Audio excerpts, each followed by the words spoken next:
Cubby blue blood flowing through our veins. Sitting in the bleachers in the rain. We've shed a million tears and drank as many old-style beers out at the game. Let's go, Cubby, Son Ranto. Michael Cotton. Son Ranto. Michael Cotton. Son Ranto and the lovable Lucy. Lucho Scali. Son Ranto. Michael. Son Ranto. Cotton. Son Ranto and the lovable Lucy. Michael Cotton. Son Ranto. Lucho Scali.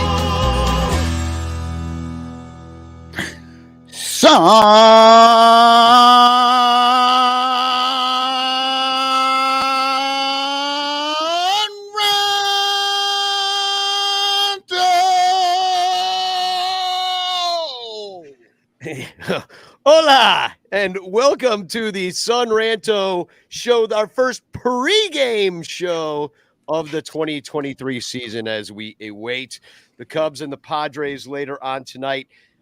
This show is brought to you, as always, by our 109 Patreon supporters. We added somebody this week. Thank you very much for jumping on. You rock. That's a guy named Todd, I believe. Actually, I think I got that wrong anyway. But thanks for jumping on the. We're off to a great start here. But no, you rock. You rock. Thanks for jumping on the Patreon. Yeah, you rock.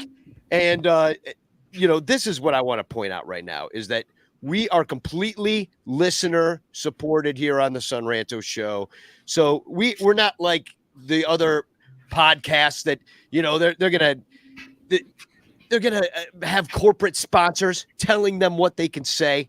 Like maybe DraftKings might be a sponsor of their show, and so they can't criticize the ugly sports book that they've built in the right field corner of Wrigley Field. But we on this show, because we are listener supported, we can bitch all we want about that stupid sports book and never stop. So thank you to our Patreon supporters. Listen to this fucking guy telling us all how he's excited about the bitch clock, and what's he do? He starts off and doesn't even hit himself with it.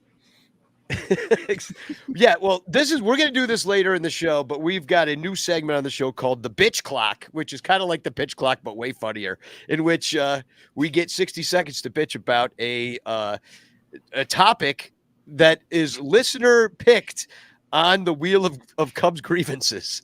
So, and very if exciting nothing stuff. else, this should cut the amount of time that Cotton spends going off on things that just beating that dead horse into glue. We have been here a long time. The beatings will continue. Yeah, the DH didn't. Bitching about the DH did not even make the DH. Yeah, Because well, it's not on the. You're fucking it up every time. It's not on the wheel of grievances. So my name's Danny Rocket. That's Michael Cotton, and we've got IFG in the house. And so, what's everybody drinking? I showed the Guinness earlier. It's March. It's Irish month. It's time to get green. I get ruby red because Guinness is not black. It is ruby red. Uncle You're out of Arthur's your mind. finest. No, it's ruby Browns. red. Go to Browns. if you look through into the light, it is the darkest red. And if you go, and I didn't know that until I went to the Guinness brewery and they told me that, and it blew my mind. So now I just They're imagine screwing with you. now they're I'm screwing with you. imagining that I'm drinking red light. blood. I'm just drinking the blood of leprechauns. So Well, what do you got? IFG? I have, in a slight departure from my norm, I'm drinking an IPA today. It's a double IPA by Alaskan Brewing called Smash Galaxy. It also just so happens, because I've been asked a lot for tips on getting around at T-Mobile Park here in Seattle when Mariners play, the most efficient beer per dollar is this guy right here in the Amazon no-touch walk-in, walk-out shop. They're like right behind. So like when you amortize the alcohol content versus the price, exactly. and for an IPA, for a higher end beer, that's the one that you need to get. This is like $13.50 or something like that, and it's 8.5%. I have spent innings at the ball game trying to do the math on that stuff because they're like, well, this one's 20 ounces, but it's only a 4.8%, but it's $16. But if I get this higher ABV, I know it's tough. Well, That's the one. It's the Amazon Fresh store. Okay, and I am drinking, and I don't normally drink beer, but I went bowling earlier today with my friend Alan, and I had a couple of beers, and I'm like, you know what? Let's stay on the beer train. I just got beer all over my computer. God damn it!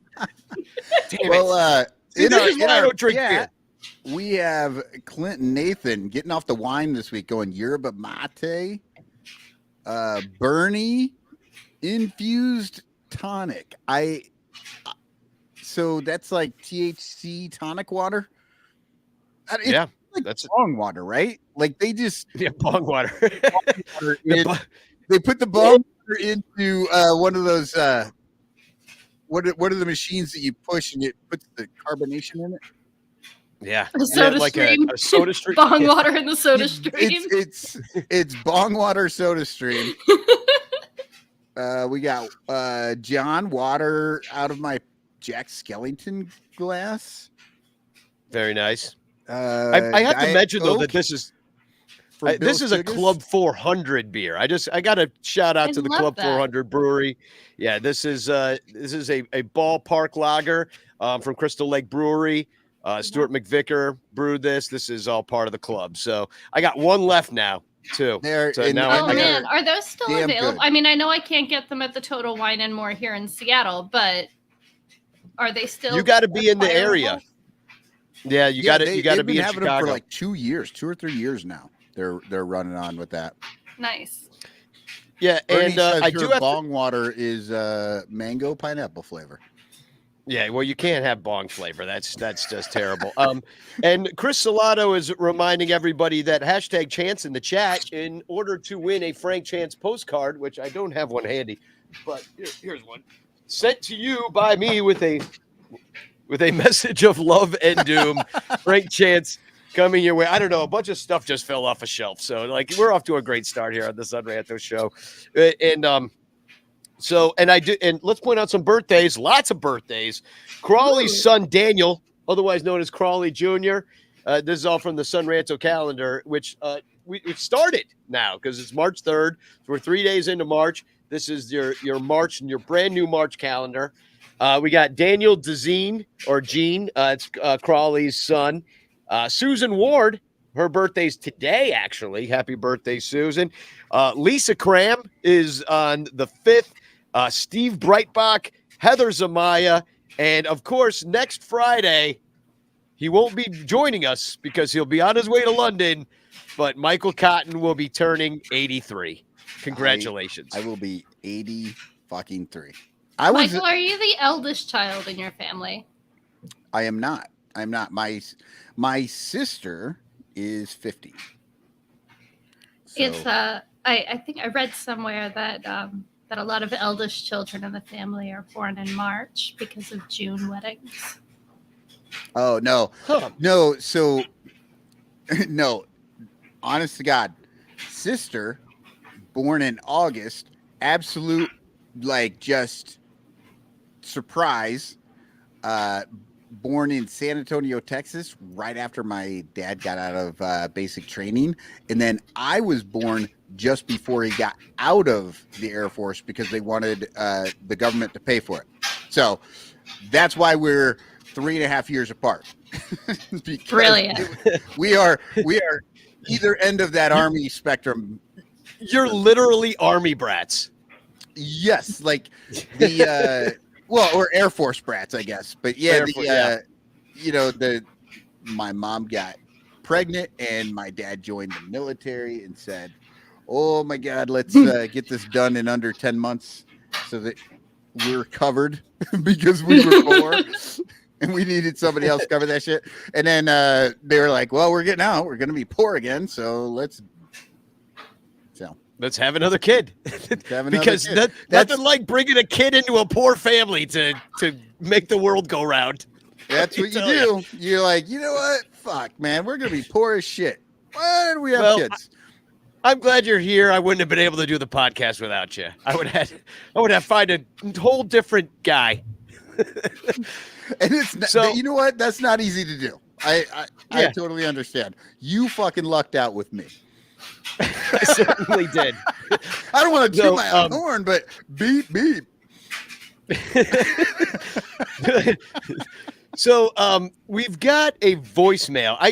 We haven't used the voicemail for years, but I was reminded that we had one when Dan Nielsen died, and because he used to be the main guy that left voicemails, and there were even a few of his I never even played on the show until recently, and so I gave out the number, and we have a voicemail, and I'll give out the number again. It's 872-216-5375. It spells nothing, unfortunately. 872-216-5375. Call in with whatever you want to say, and we'll put it on the air. Dan Nielsen used to pretend he was Ben Zobrist living in Bill Sugar's basement, so that totally plays on this show. Here's a voicemail. Yeah. Actually, Dan used to be all sorts of people. This number. Can you hear this? Joe, also known as Wrigleyville Bum. I didn't know we had A little turn it up. louder if you could. Yeah, hold on. And I don't really have anything to rant about. Not yet, anyway. I think I'll save that when the season actually starts. I'll start it again. I start getting Can I? pissed. But It doesn't even just- let me. Hold on. Here we go. Well, this is the first time I've called this number. This is Joe, also known as Wrigleyville Bum. I didn't know we had a ranter hotline. And I don't really have anything to rant about. Not yet, anyway. I think I'll save that when the season actually starts and I start getting pissed. But I was just calling to say I can't What wait if you've been till doing the damn all Cubs season off-season? starts. I'm looking forward to coming to Wrigley as much as possible. And hopefully we'll get to see some of you out there and we can have a drink. And proud to be a ranter. So let's see what happens with the Cubs this year. Begog, bitches. This person All right, well, seems Well, this nice is the first and time I've reasonable. called this number. This is Joe. Oh, sorry. It's on loop. We'll just go just play that message over and over we again. did the Groundhog Day thing like a month ago. Yeah, anyway, I totally agree with his sentiment. You know, I'm just, Yeah. it was fun having a week of baseball games going on. And it was just like to know that there was a game every day, even though I had stuff to do and I was sitting here working, and to have the Cubs game on in the background and for us all to be chatting on the Discord, the Patreon Discord, and like, you know, just being together and watching these guys exercise and get out there. It's just been a fun week. It's like a sight for sore eyes, to be honest, after kind of a tough winter. And I don't know. I've been feeling great about it. How you guys doing? How's your week been? I mean, it's been. You don't rough. care about spring training. I really don't care about spring training. I like it. Like, I do like hearing baseball in the background. The problem is that it's been a lot of shitty announcers. So like the other day when it was Pat Hughes, golden. That was nice. That was Like, really it nice. I couldn't watch the game that much. I'm over there. I'm over like right over there and I'm working, but I got the game on over here and I can kind of hear it. And it's just really good. I will say I liked actually Coomdog and JD together, which is weird because there's actually not a play-by-play guy in there. That they're the color guys. And they normally are like, don't do that. Geez, somebody's got to pay attention. Those guys were on every pitch. So, you know. Yeah, well, and I then have you like compare that to our play-by-play guy who, as far as I can tell, can't see the field. It's like They They should should've probably move his chair away from the pole. That's all I'm saying. He's got the worst feet in Wrigley. He's right behind the pole. But yeah, I mean, it's true that it's hearing Pat Hughes, and I don't know why Boog's not on every game, but I'm was very pleased when Pat Hughes was calling the game, and I had to tweet out about it. I was like, this is not a drill.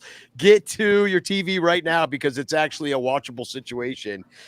So, well, we do have some games to talk about. I mean, we don't really have to talk about the games because, like, who cares? You know, they've lost more than they've won. That's the case so far. We'll talk about the Statistically game tonight good. later. We Hold want that. on, Danny. We don't have to talk about the games because Danny and then I did one of them have been doing a thing called Cubs Pod where we actually go over, like, do a quick recap. It's in the inbox of all the Patreon supporters only.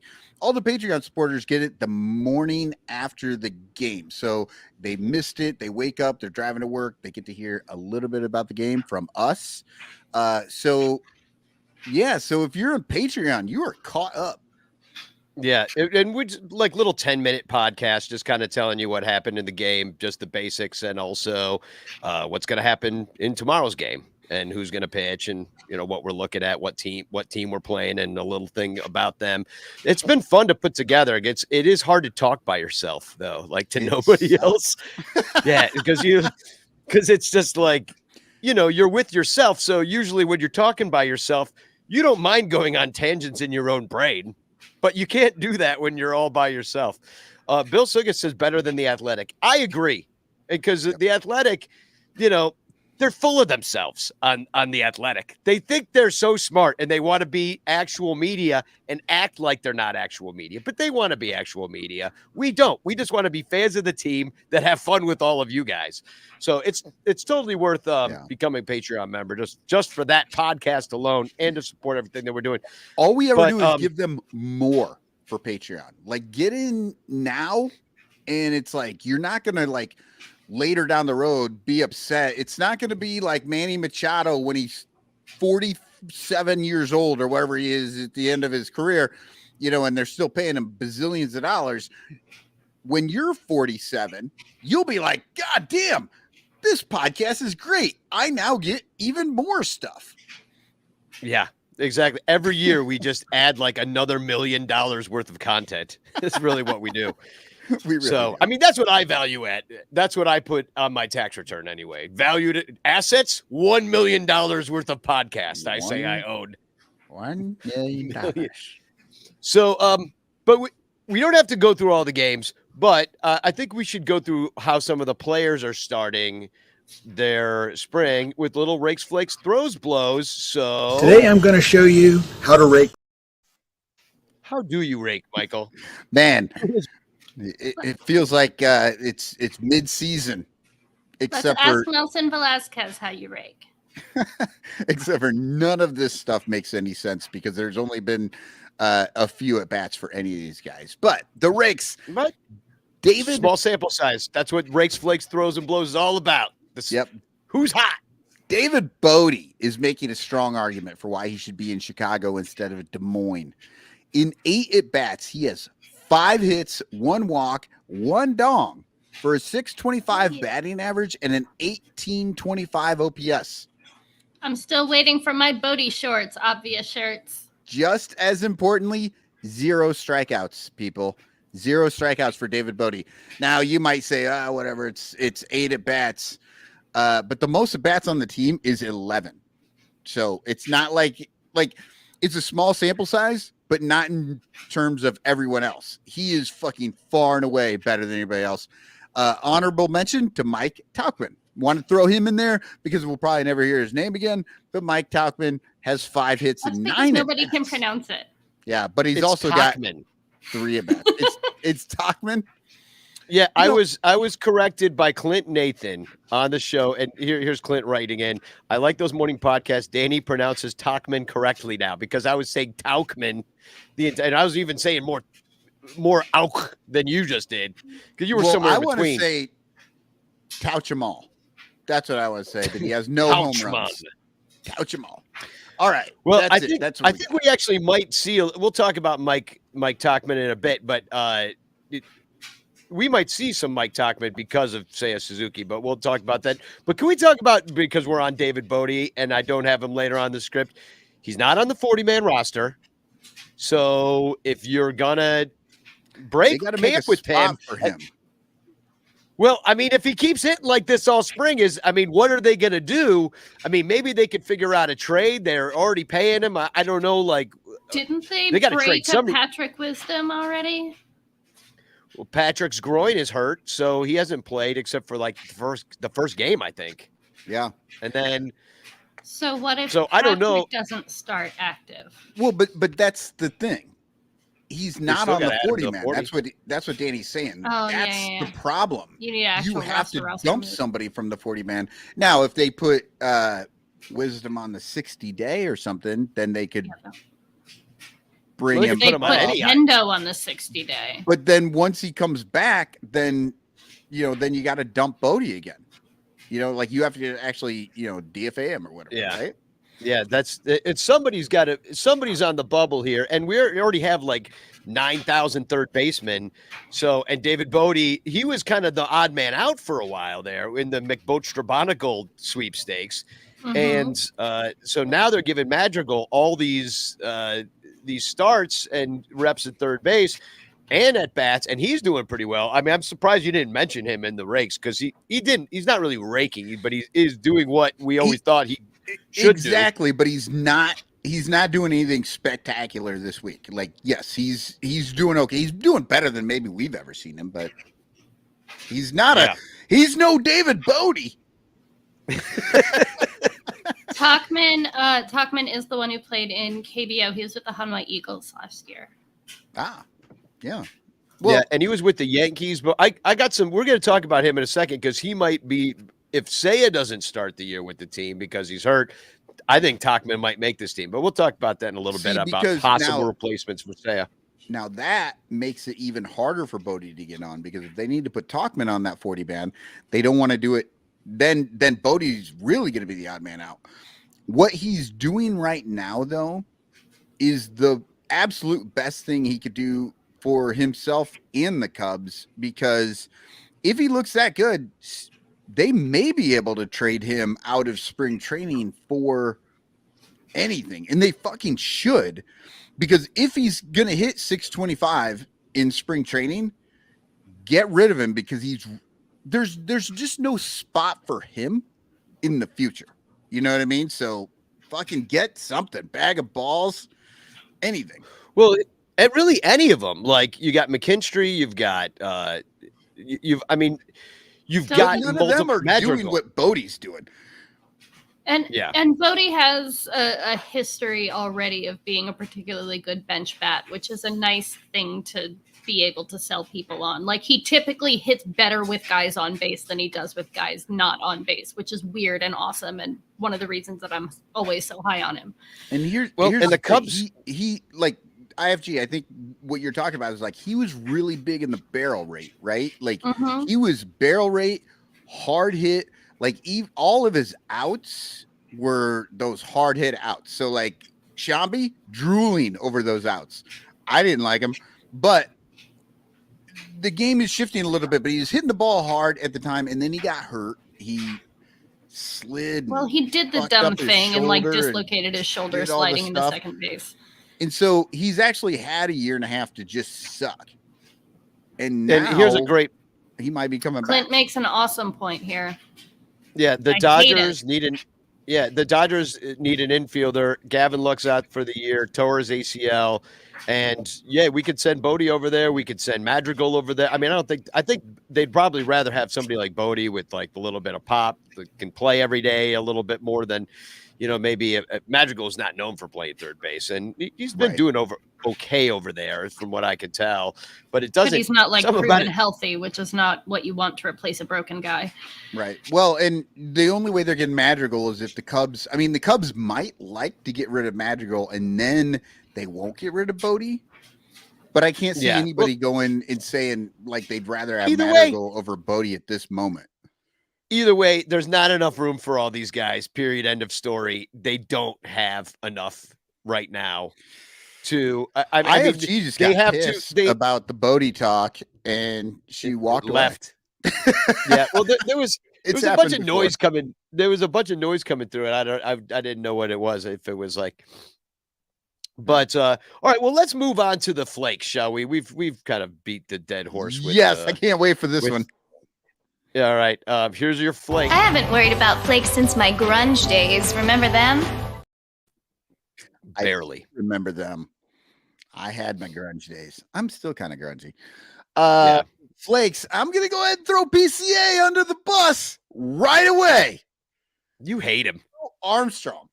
He has this. You're just jealous. Bats as David Bodie, but he's got the same amount of hits as me. Zero. Sucking. He is seeing the ball okay though, because he does have 3 walks, but he's also got 3 strikeouts. So I mean, look, I saw Pico Armstrong play last year in Cedar Rapids, like watching South Bend versus Cedar Rapids. He's fun. I am excited about him, but it always makes me laugh when people fucking pump somebody up so bad, and then David Bodie not only outplays him, but makes it look like they're not even in the same league. I don't know. What do you think? What do you think? Am I too hyped about hating on other people who like the prospect? Yeah. No, you're anti-prospect right now because I'm anti-prospect perverts. I like the prospects, but you never know what's going to happen with them. Yeah, I get you. No, you gotta be cautiously optimistic with some of these guys. And I will say, who I else? like Pete Crow Armstrong. I'm going to tell this story real quick about when I saw him playing for Cedar Rapids. A ball hit to left field. That's not a long hit. Ball hit to left field. He's at third. He tags up, runs home, and absolutely beats the throw by 1,000,000 miles. Doesn't slide, just runs through the. That's how far ahead of the throw he was. And he's quick. He's fast. He's really fast, but he's running and he's trying to slow down. He gets up to the backstop, and there's this guy sitting in the front row in a Cardinals jersey, and Pete Crow Armstrong runs up to him and says, "It's the wrong jersey, man." Nice. And when he's coming in, like the guy started yelling at him, and he's coming back. The coach is like asking him, like, "What did you just say?" "Oh, I just said he had the wrong jersey on." And then the rest of the game, the guy was like pumping up his jersey for Pete Crow Armstrong or whatever he came up. It was great. PCA also has 2 stolen bases, so I think you should take him off your little flakes list. Nope, you he's staying. 0 hits.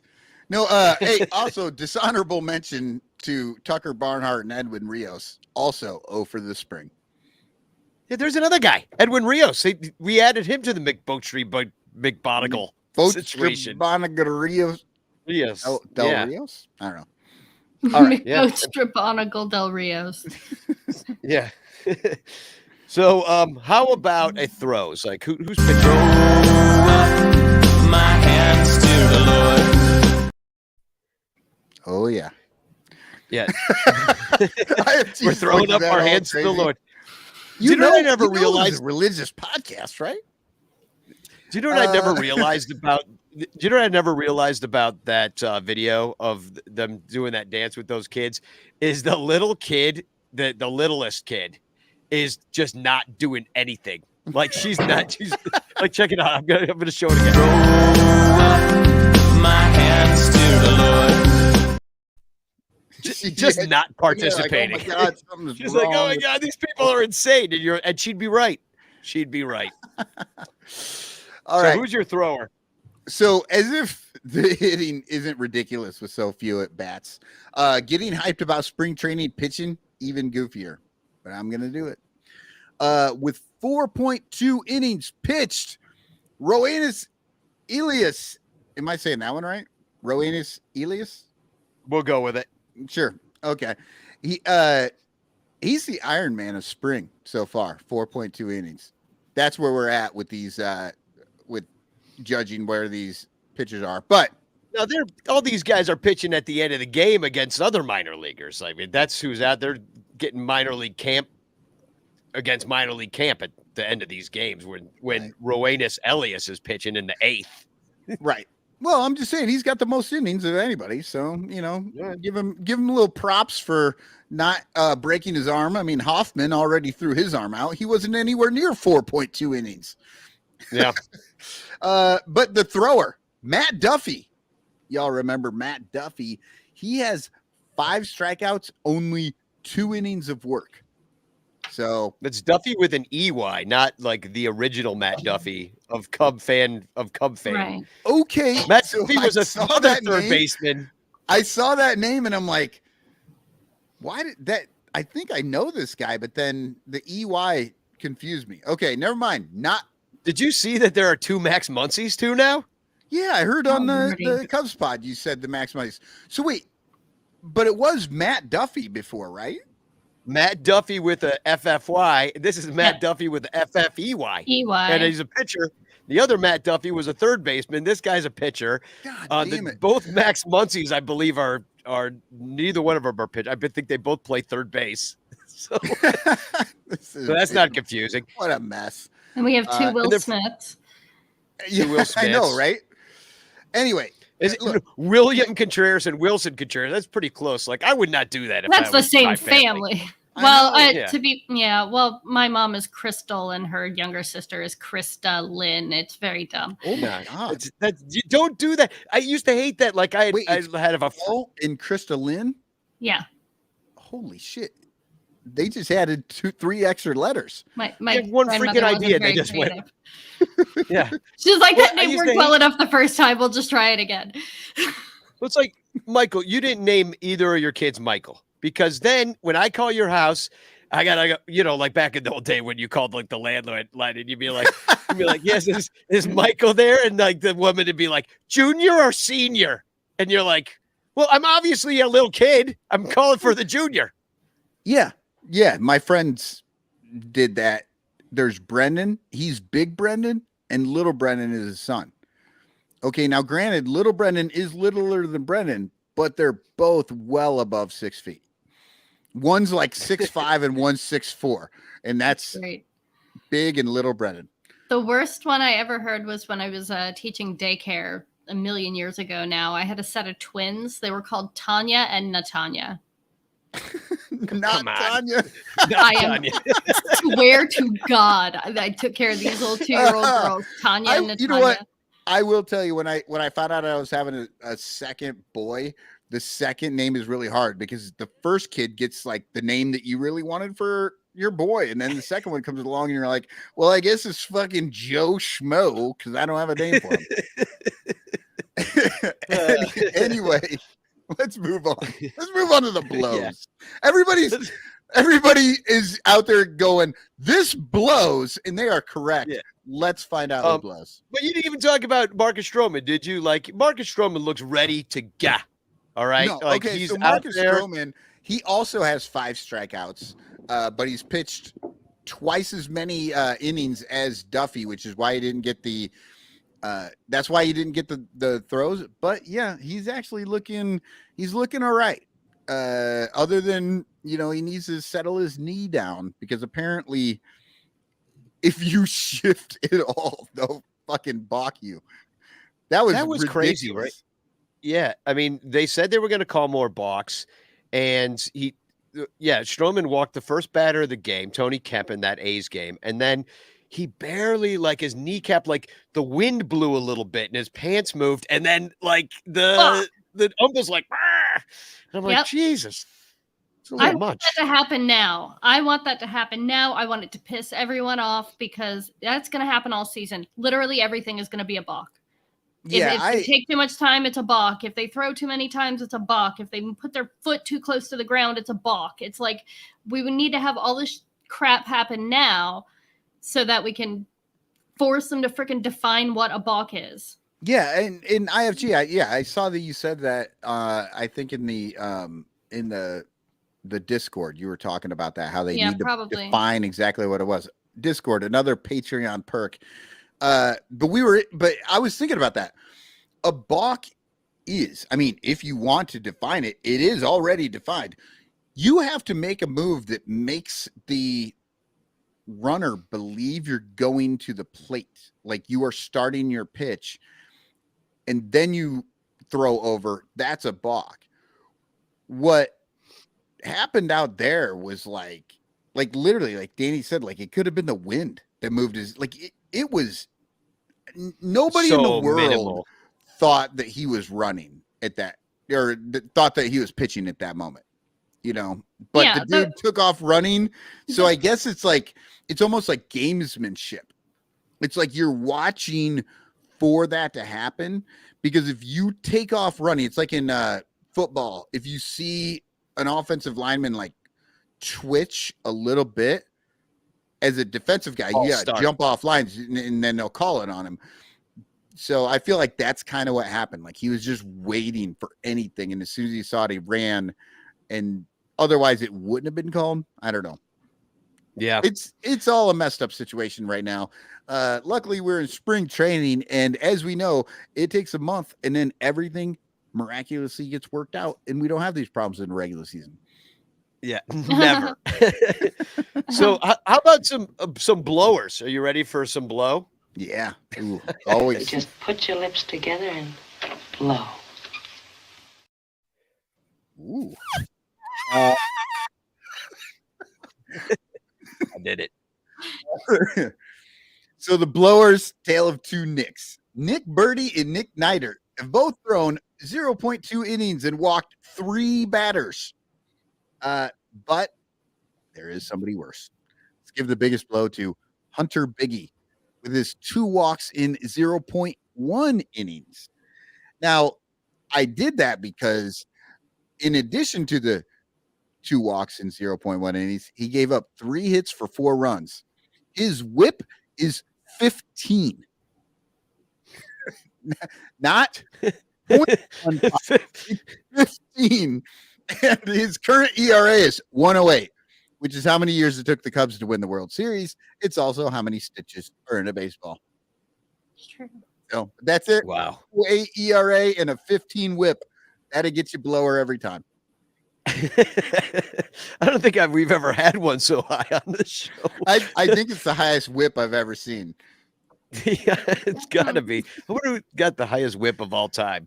Somebody find that out and bring it to us in the chat. By the way, hashtag chance in the chat. Just want to remind everybody, hashtag chance in the chat if you want to win the postcard of Frank Chance sent to you by me with a message of love and doom. So is that the only blower? Yeah. I gave you 3 of them. Yeah. It is the Cubs. I thought we might have more, you know what I mean? So, yeah, a couple of interesting things I wanted to bring up is just like we've seen every starter now. And I really like Jameson Taillon. I like what I've seen from him. He's got that sweeper pitch, which is all the rage apparently over in Yankee land. And it's basically it's a more lateral slider. Yeah. But it's a ball. If you don't swing at it, it is ball 2. It is ball 3, ball 4. So I'm just wondering like how long it'll take for the hitters to be like, well, I'm not swinging it. That's the sweeper. I've heard it said before by a friend of mine who pitched over in the Asian leagues, and he says over there they won't swing at it. So it's useless. But over here it's a super effective pitch because people will fish for it. Yeah, it could be an effective pitch if you have the balls to throw it at the batter. If you will throw that pitch at the batter and it sweeps in, it's always a strike if you swing at it. Right, but I mean, you'll get but that's the thing with this, with the way that it sweeps and it goes laterally, you're right, it's a ball every time. So you have to actually throw it at the batter, and then maybe it's a strike. And then that's how I the bowl. only way to hit it is for them to fucking stand in there with a ball coming right at them. And that's another reason that the pitch clock is so dangerous, because they're calling like pitch clock violations when the guys are mid-movement, and if you're aiming at the pitcher effectively to get something into the strike zone, somebody could get seriously injured. Not only the batter themselves from getting struck by a thrown ball, but the pitcher themselves for trying to stop a violent motion like that. Or Clark. He's just standing over there. And he's not even wearing pants. Out of that big head. Get fucking beamed. So I liked what I saw out of him. Wisniewski, I just love. I don't know why. I mean, I've listened to a lot of the different shows. I've read a lot of the different blogs. There's some people that think that he's going to start in Iowa, but I'm like sitting there, why? Why would anybody think that when you see what he can do and the fact that we don't really have a guy? It's like, why would you think that? Is it the starting the clock on him, I guess? Because I don't get it. He's already won his spot in my mind from what he did last year. And now, because of course, like last year, he comes into spring training, he's got no control, then sure, you don't do it. But he looks good. Like he looks like the real deal at all times. Like One thing, Danny, you had talked about before about the way that he fucking walked around the mound all the time. Maybe that would bug him because now he can't do that. No, it doesn't bug him one bit. He just does it after the strikeout, and then he's on track the rest of the time. And I mean, and it all depends on injury and stuff, but like you got Javier Assad back there at the back end too. You know, he seems more like I like I like him. Yeah. But he seems I don't like him but as he much. seems no, exactly. That's I think my overall point at the back end of the rotation. And then I guess you'll get Hendo back. Yeah, eventually. What'd you say? I said, unfortunately, a lot of our guys are back into the rotation guys. Well, that's it. I mean, we don't have an ace, but we got 2s through and a bunch of 4s. Actually, it's 3s. Like Smiley, he did not look good. He was the only one that didn't really have a great start, but you know, he's a professional pitcher. I'm not worried about him being able to go out there and eventually look good. And the other thing I want to bring up is that, you know, Seiya, he was the best shape of his life guy. He came into camp looking like this, just full of muscles, and just like Jorge Soler. And then somebody threw a firecracker over to his left, and he went like that, and then fuck, he was done. I'm out. Good. And it's an oblique, which that could just be whatever, and nagging. So according to Jed Hoyer, they're just gonna wait till it's fully healed and he doesn't feel anything for a while, and so that he doesn't re-aggravate it. But that's really disappointing. They did that last year. Did he hurt his hand? He had a finger injury. A finger injury, and they're like, yeah, it's no big deal. And then we didn't see him for like a month and a half. Or 2 months or something like that, because they're like, well, we're just gonna wait till it's all healed, because you know why? Because Jed knows they aren't trying to win. Like, they didn't care. They don't give a shit. Like, it's fine. We're gonna let Seiya sit on the bench because we don't care. We're not trying to win. Yeah, what were you gonna say, FG, about his finger? Oh no, not really anything, but it's they're much less likely to play through injury in NPB. So if Seiya has any say in how he treats his own injuries, it's probably a whole lot less of trying to play through things just to get games in. Yeah.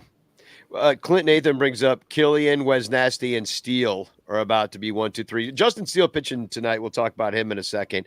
But yeah, Killian, I don't know, like, guess he had a knee injury that nobody really clocked before, and now he's looking better. So I hope he had so, a lot because he did not look good last year.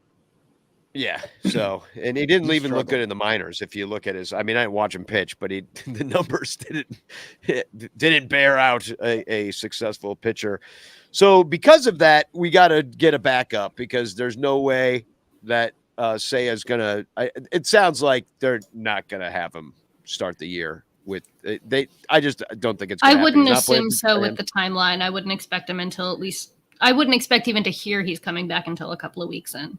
Yeah, but Danny, you said that they were, maybe Talkman gets that spot. I think I heard on the broadcast the other day, maybe Mancini goes out there. Yeah, no, I got a bunch of names up here, and I'm wondering what you guys think about who it should be. Talkman is 30 years old, and he's got a little pop in the bat. He's never really put it together in a big way. Like, the highest OPS he's ever had was back in 2019 when the ball was juiced as hell for the Yankees. He had an 865 OPS, really did great. But ever since then, it hasn't really worked out. But I like what I've seen. He made a nice catch in the field the other day. Like, Talkman looks good. And then you've got Trey Mancini, like you just mentioned. Also, he was supposed to be the platoon, I guess, at first base with Hosmer. But, I mean, you want that bat in the lineup if you can. It's pretty above average bat for the most part. So if he can get in there on a regular basis and play some right field, I don't know how the defense is going to be. Talkman's probably better. And that's the thing. How's the defense going to be? Seiya Suzuki came in. He's actually a pretty good defender, and he was not the best he could be out there. Right field in Wrigley is not easy to play. So, and then you got Then you got DeLuzio, and this is his minor league. This is the guy that was with the Cardinals, has a ton of speed. Cubs signed him in the offseason, and he doesn't have the pop, but apparently he's a pretty good outfielder, more of a natural center fielder. But if you want the defense there in April in Chicago, maybe DeLuzio's your guy. I don't know. He's better. And then the real long shot is Brennan Davis, because they don't want to start the clock on him. I don't think they think he's ready, even though he was in AAA last year, but he only batted 192. And Clint Nathan says Brennan Davis would be the ideal replacement. Yeah, but once again, you're starting that clock, and I don't know that the Cubs want to do that. So IFG between Christopher Morel is alive and exists. Christopher Morel, but I don't think they even see him.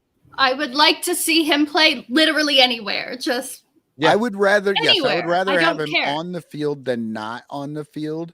But right field, I don't believe is this spot for him. I mean, he's a center fielder. I mean, put Nick Madrigal out there. Apparently, oh God, he's got the arm to do it, because he can throw from third. He can get lost in the ivy.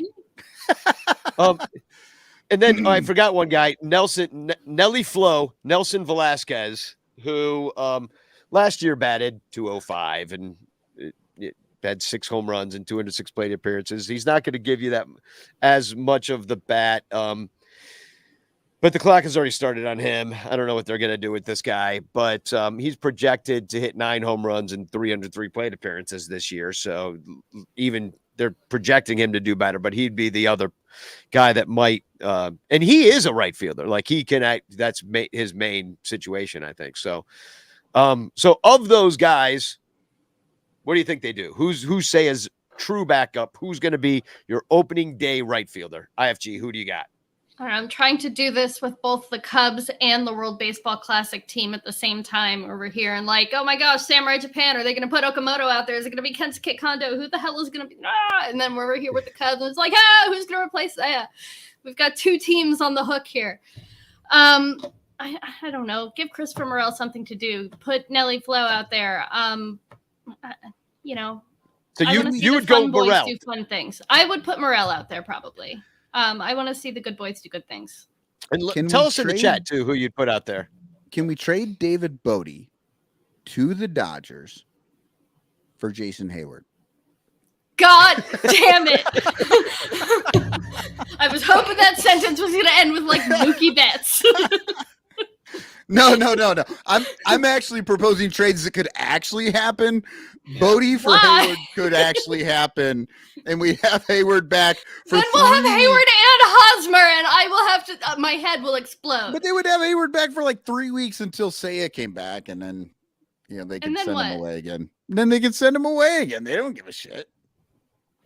Bernie says Morel and Mancini, so she's with you, and yeah, I actually liked your Morel idea, and he's one I didn't even pick because I was like, nah, they're just they don't see him that way, so I just thought they wouldn't, but they should see him that way. I think you're right. Taking turns out in the outfield. Well, so if he can play, I mean, he played center. Mm-hmm. So I mean, he's out there. Right field would actually be a little bit better because as a rookie, he was a little timid about, I don't know, I think taking his spot out there in center. But being in right field, I think might be good. And the kid has an arm that, like, people don't talk about Morel's arm, but it's good. It's really good. And that's what you want over there in right field. And maybe shows. Let him play. See how he does. Just let him play. Let Morel play. Get rid of me. Literally, what can we lose? And fucking let Morel play. Yeah, I'm looking at it. Last year, he did not play right field at all. He played center and left. And but if you can play center, you can play right. Yeah, I don't know why they wouldn't think of him as a right fielder. But yeah, I think it's a good idea. Why They're not real good at their job, Danny. Well, and there's some people saying Morel should start down in the minors, and I think a lot of it has to do with how his spring goes, and he's still trying to earn a spot on this team over the Nick Madrigals of the world, and unfortunately. Do we not have enough leadership? No, we don't. Do they not need somebody to lead? So yeah, that's I want Seiya to come back, but I'm glad they're going to take the time with him because I know that something like an oblique, that's something that you're like, oh, I'm fine. And then just like you said earlier, just like you drop something, you twist your head fast, and there comes that oblique injury right away. Happens to me pretty much every day I get out of bed. I think we all remember the first time we sneezed sideways when we were 28 and couldn't move for 6 weeks. Exactly. Yeah. So we're gonna take a quick break, and we're gonna come back and beer. Good God. Yeah, me too. We're gonna come back and we're gonna talk about kind of how the new rules are playing out in the ball game. We're also gonna do a new segment called the Bitch Clock, which I'm really excited about. It's gonna be a lot of fun, and then we'll preview the game tonight, and then we're gonna watch the game with everybody over on the Discord channel. I'll be over there for a little bit, and I'm gonna try to stream it. Shh, don't tell anybody. But I'm going to try to share my screen so that we could watch it all together and just hang out, watch the game tonight. But it's only for Patreon people who join the Discord. So join us at patreon.com/sonranto. And to remind you to do such a thing, here's a commercial about it.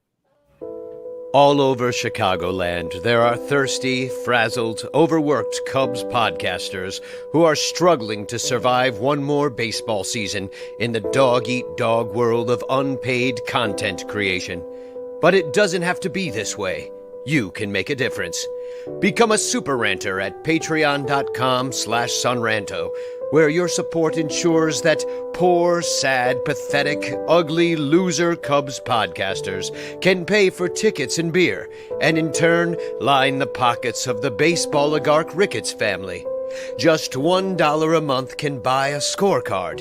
$5 a month can pay for guitar strings to write a Cubs song. And $10 a month almost buys one beer at Wrigley Field. Cubs content creators are the lowest pieces of pond scum garbage that slither over the face of this planet. But super ranters help them get drunk and screw off at baseball games. What do you get out of it? The Son Ranto Show delivered to your podcatcher without stupid advertisements like the one you're seeing and hearing right now. Plus, at other Super Ranter levels, you can get Cubs music, access to private Son Ranto pages, the Ranter calendar, and special thanks and Ranter recognition in our live broadcasts. Plus, eligibility for monthly prizes. What does Son Ranto get out of it? Your money. For tickets and beer. Go to patreon.com/sonranto. That's patreon.com/sonranto. And become a super ranter today.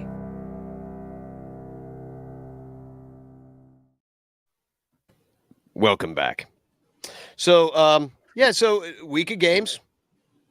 A lot of pitch violations. A lot of balls and strikes called on people not being ready. A lot of short baseball games. 2 hours, 20 minutes. I think one was about 2 hours long. I mean, that's taking a full hour off the game. Initial reaction. Yeah, so you're not liking it. You think they're playing too fast. I personally, I always say it, I'm here for both the science and religion of baseball. Like, I get it. Baseball has to make money. It's got to turn a profit. Blah, blah, blah, blah. As a baseball devotee, for the religion side of my baseball brain, if I'm going to the ballpark, that's what I'm doing that day. I'm meeting friends there. I want to hang out. I'm going to go eat something and I'm going to go buy stuff from the vendors, and I'm going to go hang out at the ballpark. And if I go to the ballpark and I'm paying $75 for my seat and they're kicking me out the door 2 hours later, I'm going to be pissed. That is terrible value for my money. Yep, it is. It's annoying. I will say. And I've spent a third of that time standing in the line for frickin' garlic fries. Well, exactly. You could seriously miss 2 innings just using the bathroom nowadays because it's quick. I've done it in my own house. I went and made a peanut butter and jelly sandwich and missed an inning. I'm like, what the hell? Yeah, John Pickett says the Son Ranto Show is longer. And we're only $1 a month. Son Ranto Show longer than baseball. Yep. Oh my God. No, I think it's going to get a little bit longer when the regular season starts. I think there'll be, I think Danny was talking about how, you still have to make time for the sausages to run around and do things like that. The ownership is not going to like having, people leaving earlier. The problem is it's actually going to make the game sort of worse because I think that once they figure out they have some extra time, they're just going to throw in an extra commercial. You're going to get one more minute of commercials during. They're going to have break. game stoppage time, like planned ad time in baseball. I could puke. Well, I mean, they already do. I mean, but it's just they want more. Yeah. Well, it's like how they ruined Pat Hughes' broadcasts. He used to just be able to call the game, tell his stories, and now Gold Coast Bank is sponsoring every freaking strikeout and all that stuff that they do. And even when there's not terrible. A strikeout, they have fucking. They're like, well, that would have struck him out. But if it had been a strikeout, that would have been brought to you by Gold Coast. Yeah, nobody sponsors walks. Which is stupid because walks brought to you by Skechers, right? Like, you want to take a walk and you want to be comfortable, get yourself some Skechers. Yeah. What should Son Ranto sponsor? The bitch clock. The bitch clock. Yeah. Every time we mention the bitch clock, Son Ranto owes us $500. That pitch clock violation brought to you by Son Ranto. That's what we'll do.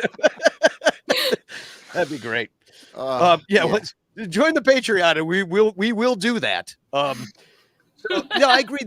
They're playing a little too fast. I got a couple fixes for it.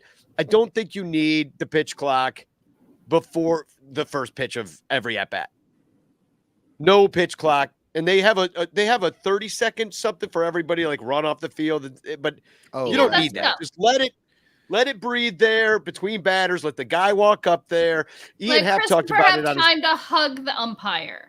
That's actually a great idea, Danny. It's like the pitch clock starts after the first pitch is thrown. Each batter, like I think you're right. Batter. That would be really good. That would be a much better way to.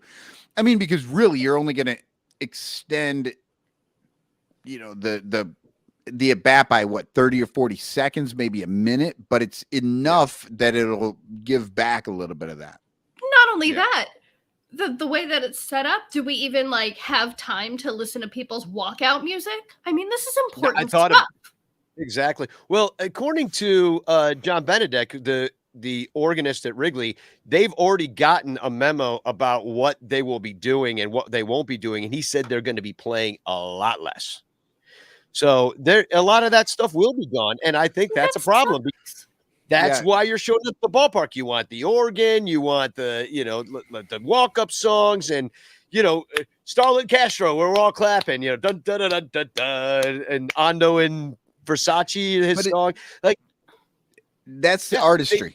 That's the fun in baseball. They're taking that all out. It's all because if it's not quantifiable, if they can't fucking put a number to it, then they don't want to hear about it. Well, they need to get more creative in the damn betting house. If they're going to destroy my sport over it, then they can figure out how to bet on the cheerleaders' uniforms.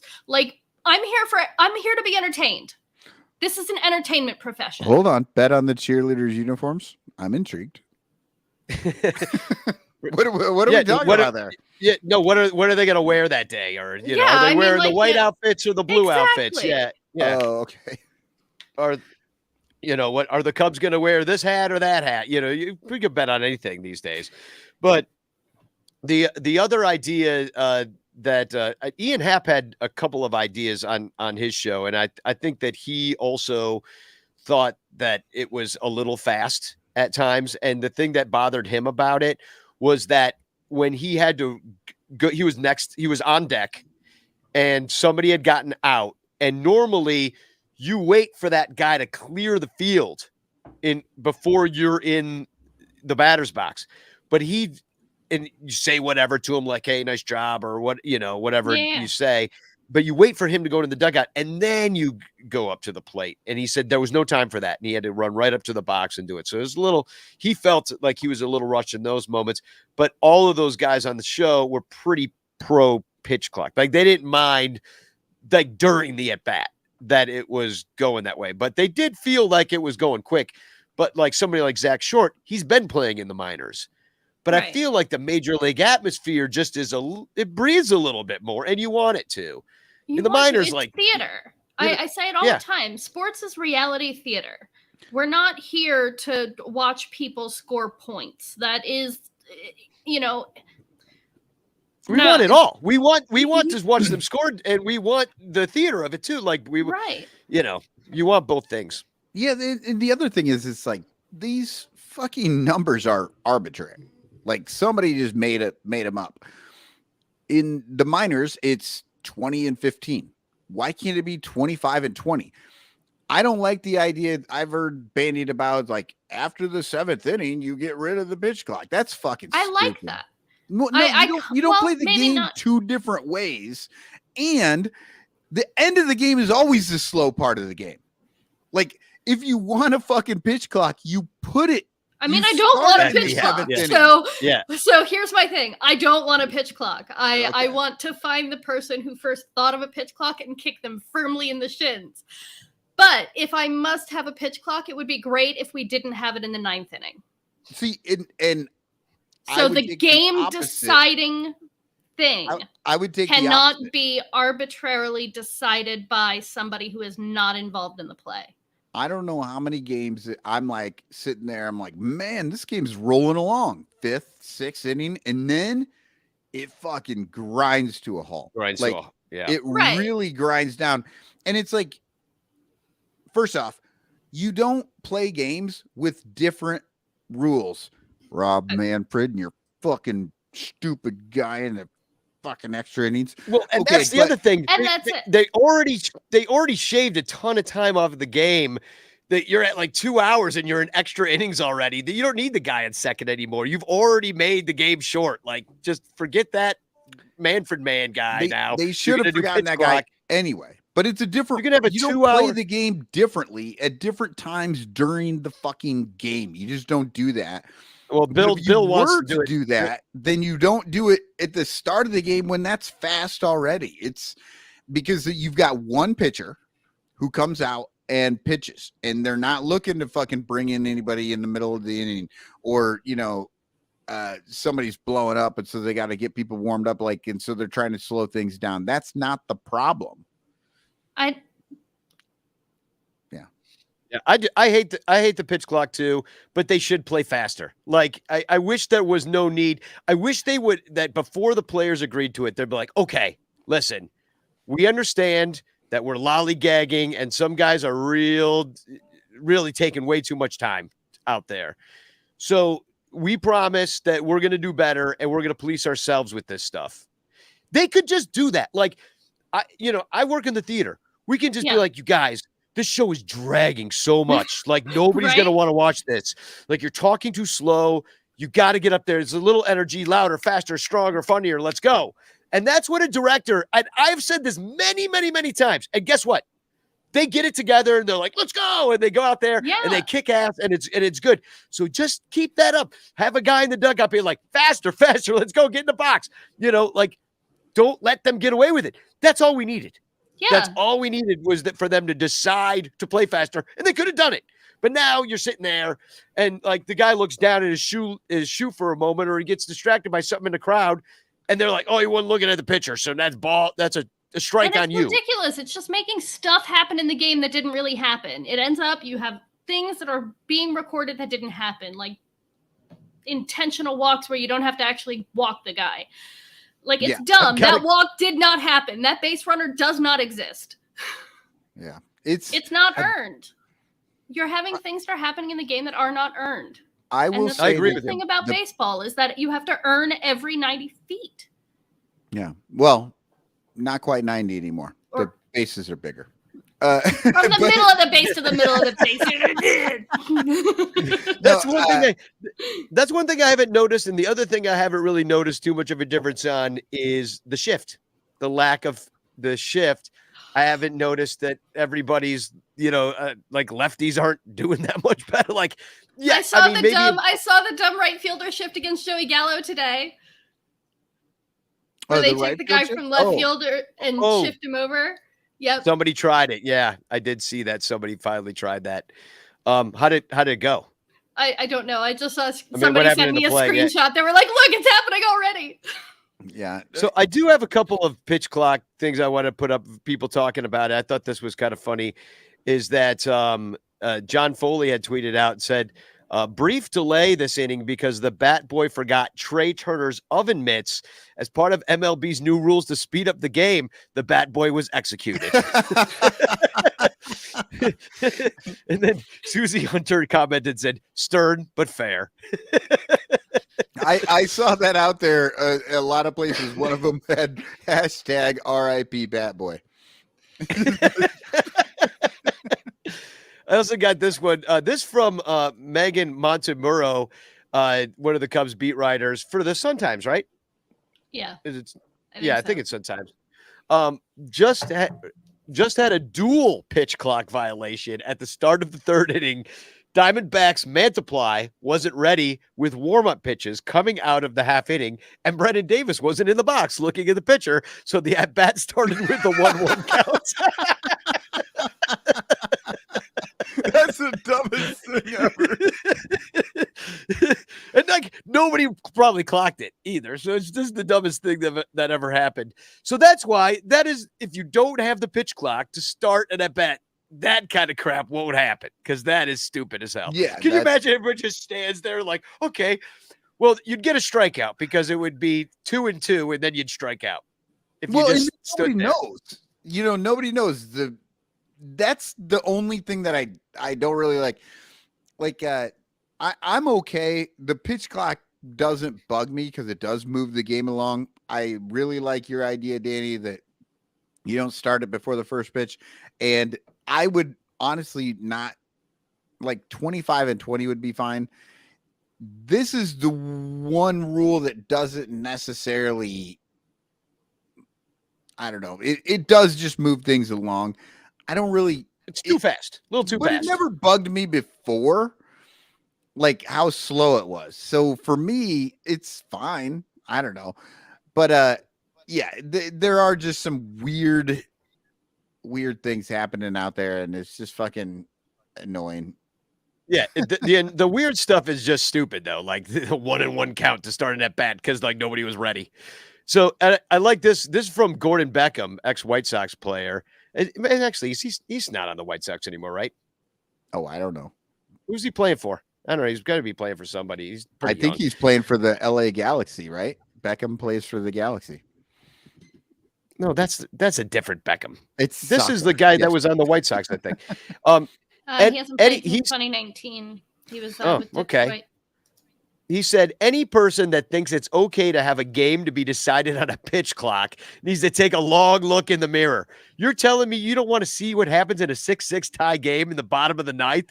Are you really a fan, or someone pushing participation trophies? Oh, he had to go against the woke mob on that at the end. Well, and I really liked that he put an apostrophe S after the trophies, because that's some possessive fucking trophy, dude.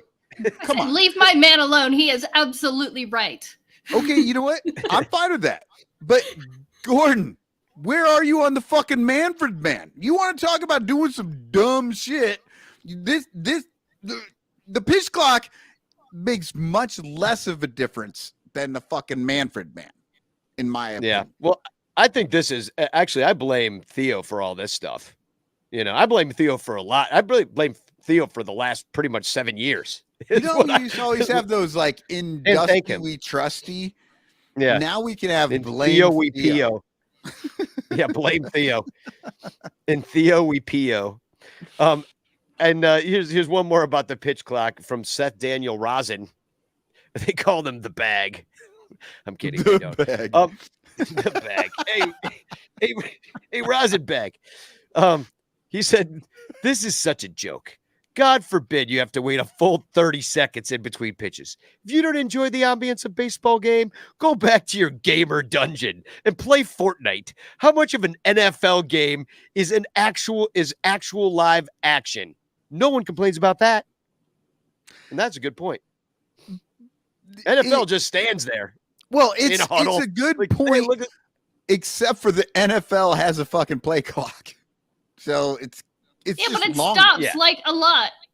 Yeah, And people no, just walk around and do things. I don't understand football in the slightest. I don't even try anymore. Yeah. I've been Yeah. told that basically anything that makes sense to do in any situation is against the rules.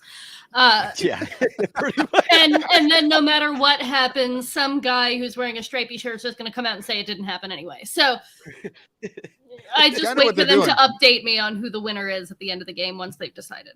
It is kind of what they're doing with baseball right now. Like, All anybody cares about was the spread covered. Is really all anybody gives a shit about anymore that watches football or any sport. well, that's what it's coming down. That's what they're trying to do to baseball.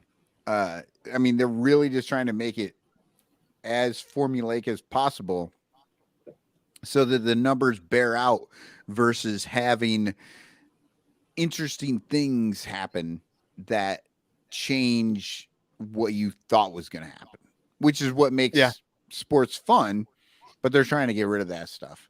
But with the pitch clock, the main thing that bugs me is when nobody knows what the fuck happened. Like when the ump's like, hey, touches his thing, and fucking everybody on the field goes, the fuck? Nobody knows like, what happened. these are guys who've been playing this game their entire lives, some for like 20 years, and they have no idea what's happening in the game anymore. It's And literally, hilarious. they're looking at people in the stands. These hand motions People don't in mean the stands anything. are like, pitch clock, dude. Fucking hurry up. Did you hear? There was some drunk guys at the games have been pretty empty at Slow Park. I know it's early in spring training. It's been cold down there. They're announcing 9,000. There's like 2,000 in there. It looks like what it is. But there's these drunk guys at the end of the game counting down the pitch clock. They're all like 5, 4. I was Did you hear just those going to guys? say, I haven't actually seen that, but that is something that really does need to happen because that would be fucking hilarious if every at bat, as soon as they get to 8, right? Because the 8 That's is malicious compliance. I'm they here have to for be it. in. Let's do it. Everybody starts chanting 8, 7, 6. It just fucking messes with the batter, messes with the pitcher. Like everybody's getting all fucked up, and you're all just drunk out there. Like, yeah, we just screwed that guy up. No, we absolutely should insert ourselves into this. So this is an opportunity for the fans to make a difference. I see it. I go to college basketball games, and when the shot clock gets low, they start to count it out. All that stuff. Let's go. Let's do it. So speaking of the pitch clock, we got our own. It's the bitch clock.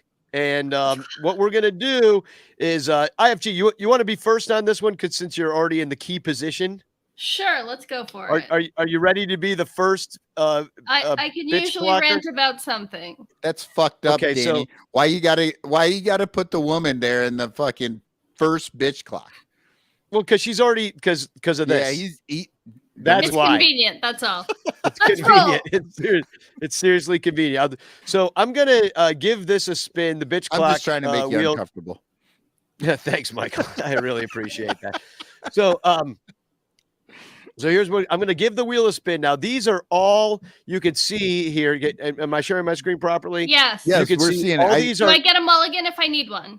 I'm trying to read them. I got Sure. Boog. I got You Okay. Darvish trade, Sportsbook at Wrigley. I got mean, there's all sorts. blackouts. Let's see. Yeah, owners crying poor. Yeah, I'm not going to read them all. I'm just going to give it a Yeah. spin. Yeah, spin, go. Here we go. Do. We need bitch clock music. Oh yeah. Oh, What it's do you- coming. So, all right. I think you might want a. Do you want a mulligan that's on this why I one? need the mulligan. Yep. All right. We're getting a It was mulligan. season ticket holder mistreatment. I buy my tickets on the train on the Yeah. way to the ballpark. All right. It's not my tax bracket. Okay. not signing free agents during the window. Not signing free agents during the window. Okay, here we go. I'm sitting here. She's trying to show off her San Diego shirt. Yeah, well, I think she's ready to. I think she's ready to bitch. So I'm going to start the bitch clock, and here we go. Bitch clock. You have 60 seconds to bitch. Manny Machado is signing his second $300 million contract.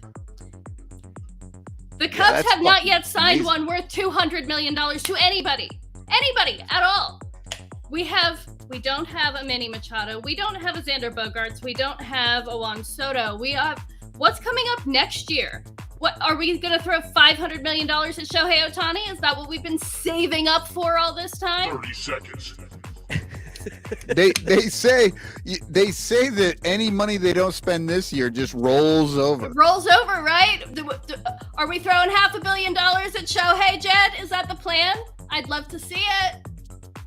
No, how about during the window? That was specific. How about during the Cubs window? Like during not getting Cubs a Bryce window? Harper. Oh my gosh, yes. We all absolutely loved sitting through another year of Ben Zobrist's divorce and Daniel Descalso and all this other nonsense.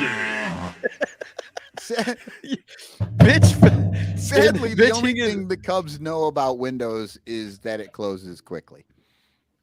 I'm supposed to still be in a window. I'm supposed to have a window forever. We were supposed to not have to talk about windows anymore. I was promised.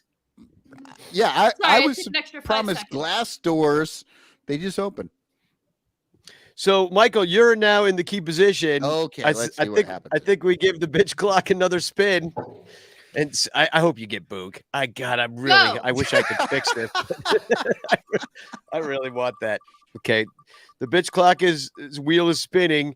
And now you're going to, this is pretty good for you. Owners crying poor is your bitch clock. And let's go. Oh, I got to start again. Bitch clock. You have 60 seconds to bitch. Okay, owners crying poor over these motherfuckers are billionaires. All of them. They have all the money in the world and they don't fucking spend it like they do. So I have actually posted about this a number of times. When they fucking argue over like what it was $1.5 million over the Wilson Contreras last year on his arbitration. That is like fucking 15 cents to you and me. These fucking billionaires need to check themselves. And everybody says like, oh, well, baseball players don't make. The owners are making billions. Biblical losses are not biblical losses when you fucking have billions of dollars. Look, yeah, if I lost $1 billion, that would be bad because I don't have anywhere near that. But fuck these guys. I don't know. Stop your bitching. There's a lot of pressure when this one comes up, but I'm really excited. It's the first. I like it. I like this, and I'm gonna get better, people. I honestly, I feel like I let you guys down with that one, but I'll get better. Someday I'm gonna get Boog. All right. I'm gonna take my turn at the bitch clock, and let's go. Let's see what I get. Rubbing my hands no together. Whammies, Come on, no whammies. Daddy needs a new pair of shoes. The Darvish trade. Goody. Okay. I'm gonna have to look up the guys that were in it. You don't have time. No looking up. No, I don't have time. No, but I do have time to start this again. It's a bitch clock. We're gonna walk here in a second. I'm putting it on. Bitch clock. You have 60 seconds to bitch. All right. Darvish was and still is probably one of the most interesting pitchers that I've ever watched play. He's got 10, 12 different pitches. He's fascinated in the science of pitching. All of Chicago loved him. He was friends with Cubs Twitter. He talked to Michael Cerami, my co-host on Outside the Ivy, and people loved going to watch him pitch. But the Cubs decided they didn't need somebody of that caliber, that they were paying that much money. And why? Because they decided they weren't going to win baseball games for a few years. And they would maybe tank again and say it was some sort of stupid reset or not a rebuild or a retool or whatever the hell stupid thing they said. The moment they raised the white flag and said, we are going to suck for the next half decade is the moment they traded Yu Darvish for guys who were teenagers, 18 years old. Reginald Preciado. When's the last time you heard of that guy? Stop your bitching. No, I don't want to. That was fucking bullshit. I gotta say, that was really good, Danny.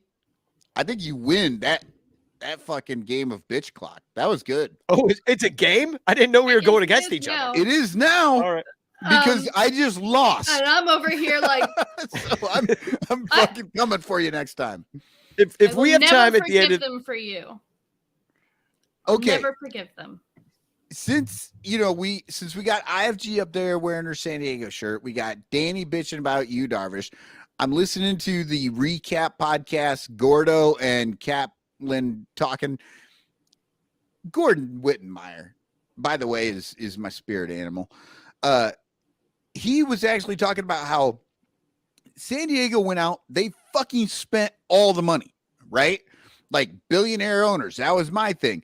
San Diego doesn't have a problem with their billionaires. They're fucking spending all the money. They don't care because they actually understand that the amount of money that they have versus what they're giving to their players is minimal. So they're doing this. And what happened in San Diego? 40% jump or something like it was. No, I'm sorry. It was huge. Yeah, it was a huge. It was close to 40% they're making money jump hand over the. In attendance. They were in third place. Third place. They were a fucking wild card team. This is not a team that anybody was like, oh, they're the world beaters. This is fucking 27 Yankees. No, but they wanted them to be. They put all the best players out on the field. And you know what happens when you do that? You get all the fucking fans. All of them come in. And what do the Cubs say that they have? They say biblical losses. A lot of their money, they like the Cubs and the Red Sox claim that most of their money actually comes from attendance. Well, if you want attendance, spend money like fucking San Diego does, because they put the fucking money on the field. And guess what? Everybody showed the fuck up. I mean, they got Yu Darvish, Manny Machado, Juan Soto. Help me out here, IFG. We're going to talk about it. We're going to preview this game because the Cubs are playing San Diego tonight in only 10 minutes. Right? So we're going to preview it. No, we'll talk all about Slam Diego in 1 second. But we got to go to commercial. You just don't win World Series. Way to go, Donnie Downer. We're going to take a quick break. I need another beer. Yeah, and we're going to take a break for our Amazon search bar. If you shop at Amazon, go to sonranto.com/stuff and buy everything you buy on Amazon through our links, because you can win a monthly Amazon prize, which we're going to give away right after this commercial, and you could win this cute little Cubs man thermos that I'm giving away tonight to one of the people that shop through our links. So we'll be right back. Stuff. Hey, Cubs fans, at Amazon.com, do you buy lots of stuff? Why not support the Son Ranto Show by shopping through sonranto.com/stuff? All you gotta do is fill your cart at Amazon with lots of stuff. Then before you check out with all of that wonderful stuff, head on over to sonranto.com/and click any of our Amazon links before you buy your stuff. Check out like you normally would with all that beautiful stuff. And the Son Ranto Show will get a small kickback because of the stuff you bought. And you'll be helping the Son Ranto Show buy all the stuff we need to stay on the air talking about the Cubs and other stuff. Plus, you could win a monthly prize if some of your is chosen for Amazon stuff of the month. And if you win, we'll send you more stuff. Sonranto.com/stuff. That address again is sonranto.com/stuff.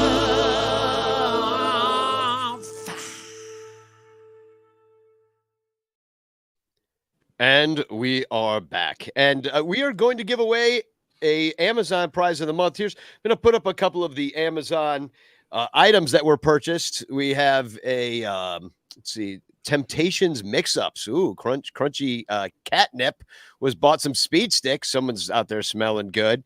And some Swedish fish. Delicious. Doesn't a speed stick sound so much more fun than it really is?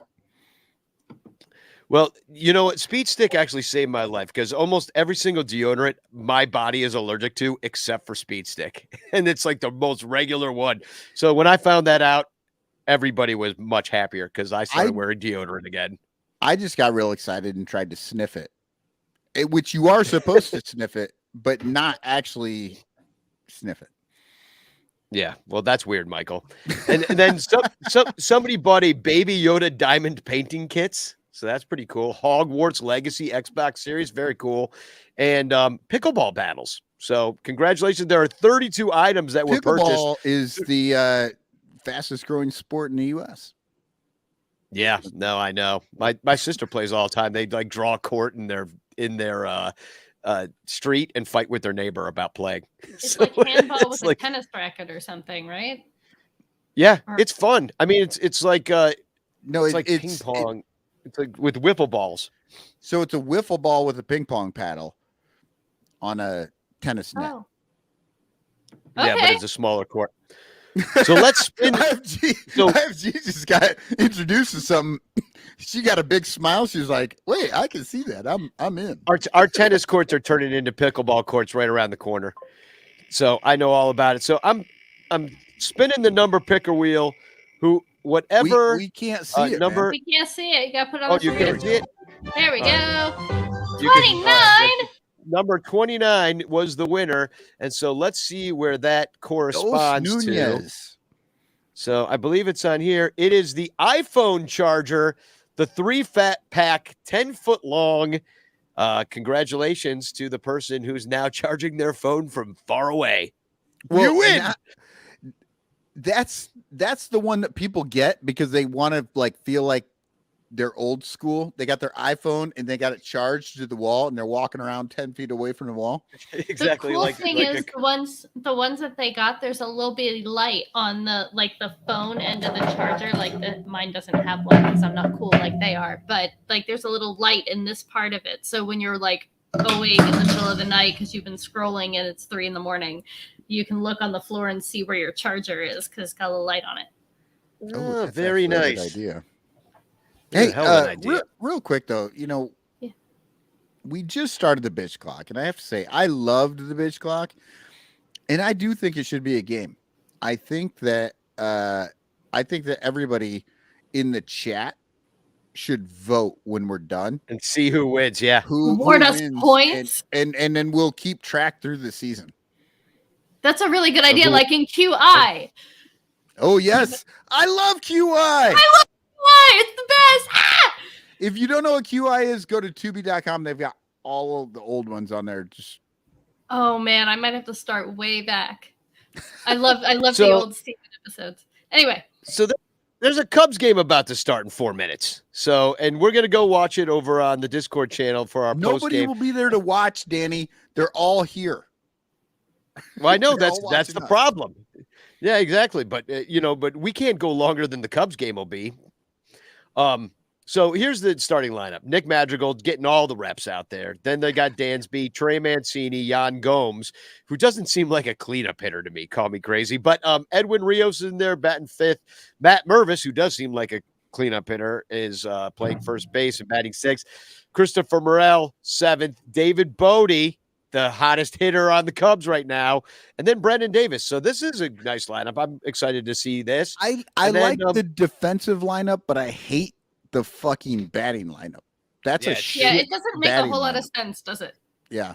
Yeah, Matt Mervis 6th. Like Bodie's hitting the ball and he's 8th. Like makes no sense. Brendan Jan Davis, Gomes like he's 4th? got pop. Yeah, it's exactly makes no sense. Fuck. So maybe I don't know. Maybe it's just like a spring training thing. I don't know. Like they want to get him a few more at bats and then get him out of there. I don't know. Like just like who knows. But the Padres are going out with there with Trent Grisham in center, Jake Cronenworth at second, Manny Machado third, Nelson Cruz, who I forgot was on the Padres. He's another one that they picked up. I can't believe old man Cruz is over. It's like, hey, everybody, come on over. He's batting fourth. Now that's what a cleanup hitter looks like. Absolutely. Nelson, yeah. Matt Carpenter in his salsa. They picked him up, so he's going to be starting at. I guess who will Carpenter will be playing first in this game, but what's his name? Tatis is going to be off of his suspension on 4/20. Actually, Tatis is destined for the outfield. And then he'll be right back on. yeah. So Matt Carpenter will probably like end up on the bench at that point. But Matt Carpenter did great with the Yankees last year. He had a 1.138 in 154 plate appearances for the Yankees. 1.138 OPS in 154.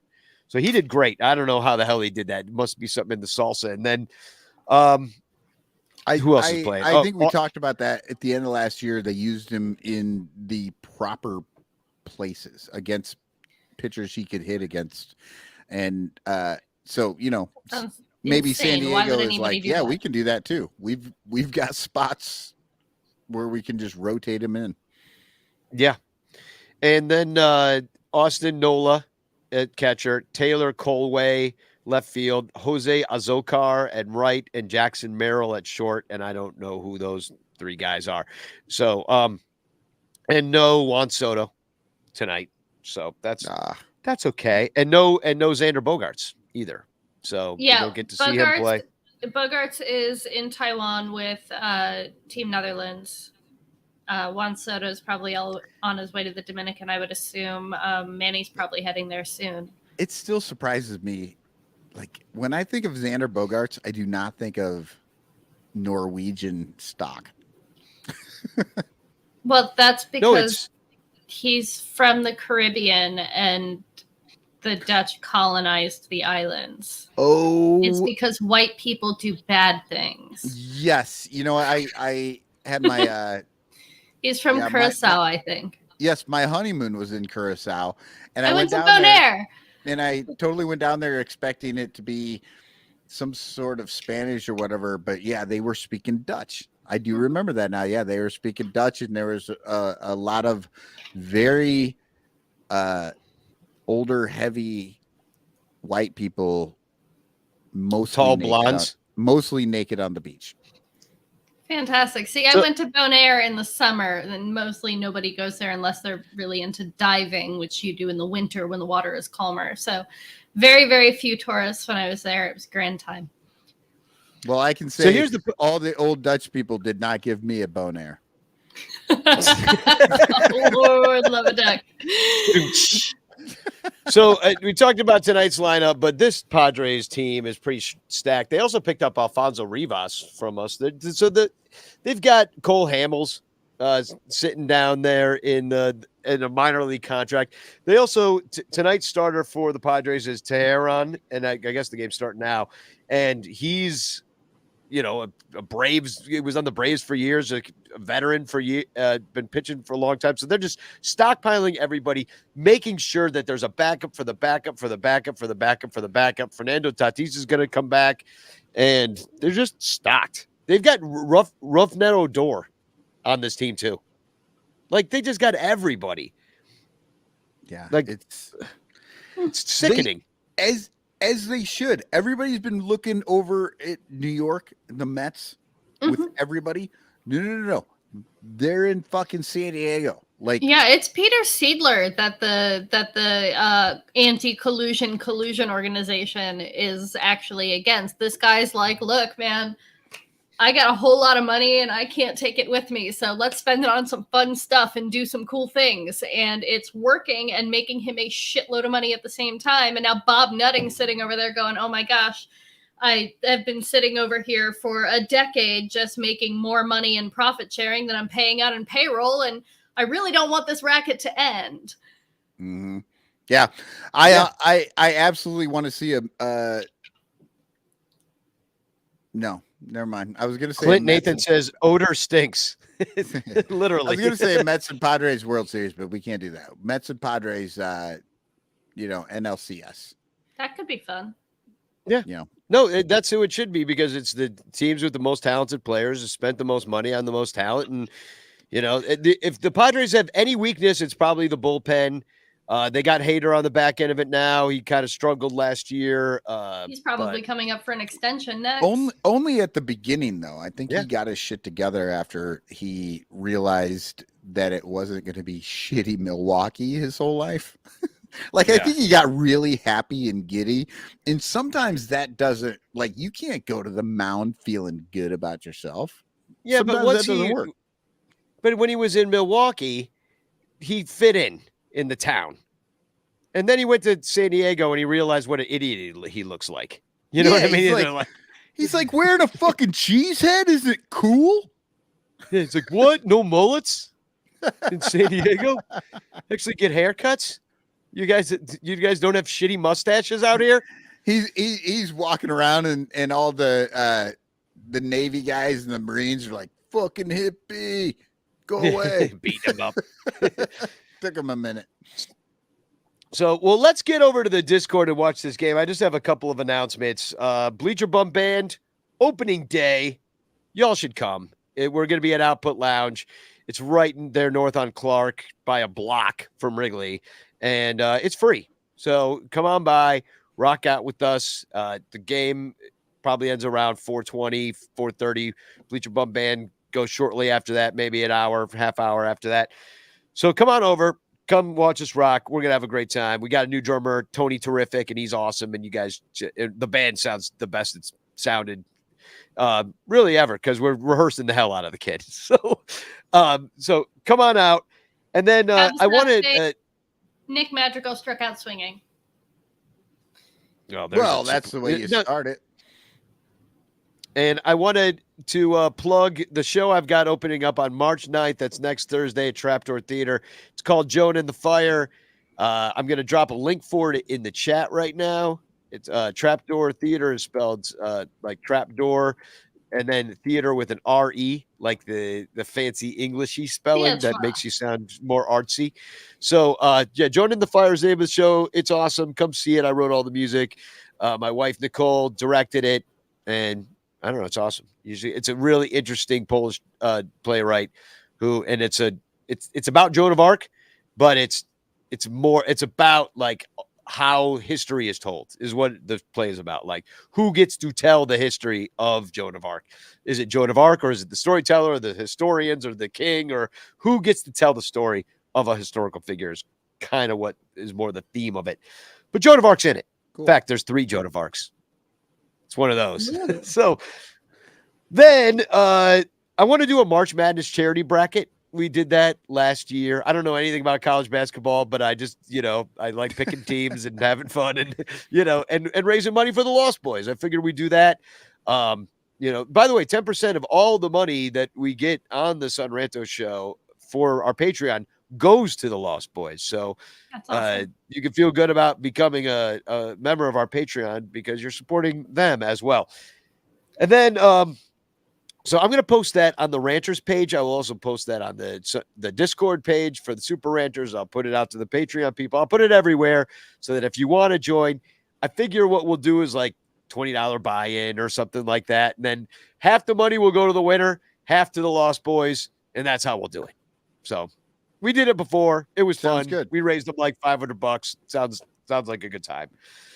So what else? Oh, yeah, I wanted to mention UIFG because I didn't get a chance to listen to it yet, but you went on a podcast recently, and I'm going to drop the Cubs PS Plus podcast. Yeah, she went on Mike Waller's podcast.